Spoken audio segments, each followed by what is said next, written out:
technique para makapag-upload ng at least 3 to 4 videos a day kahit meron kang ibang ginagawa or meron kang ibang trabaho.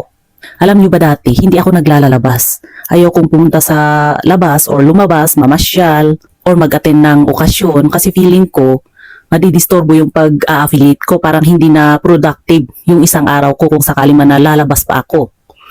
Kaya lang napansin ko habang tumatagal, kahit pala nasa loob ka ng bahay, maghapon ka sa loob ng bahay mo na nagtitiktok, nagtitinda, kapag hindi refresh yung isip at katawan mo, pareho lang yung video may upload mo sa isang araw. Doon sa araw na meron kang ibang ginawa or lumabas ka lang ng saglit, kasi napansin ko last year, talagang yung last 4 months last year, ginamit ko talaga siya sa pag-affiliate. Talagang nag-focus ako sa pagtitinda dito sa TikTok. Kasi nga, di ba may mga napapanood tayong tips na be consistent, ganito ang gawin, ganito, ganyan. So, syempre magfo-focus ka bilang newbie pa lang.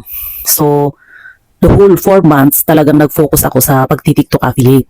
Kaso nga lang, napansin ko pareho lang yung amount ng video na ginagawa ko dun sa isang araw na nandito lang ako sa loob ng bahay at dun sa araw na lumabas ako, na namasyal. Pareho lang na 3 to 4 videos ang naia-upload ko. Last year nga ng December, umuwi pa kami ng probinsya ha, nag-stay kami doon. Tapos napansin ko yung amount ng video na 3 to 4 videos a day, nagagawa ko kahit dun sa ibang lugar.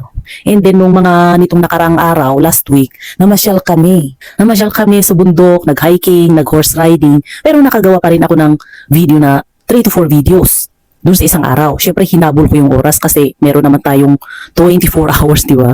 Pwede kang mag-upload, halimbawa lumabas ka ng umaga, morning, alas 8, bumalik ka ng alas 3. Pwede kang mag-upload pala dun sa 3, 4, 5, 6 hanggang 10 PM. Kung minsan pa may nakikita akong nagla-live 11 eh.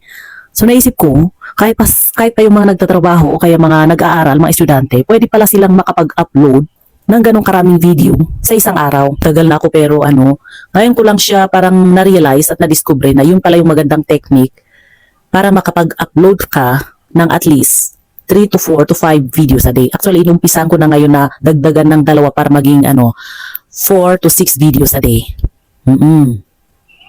Yun.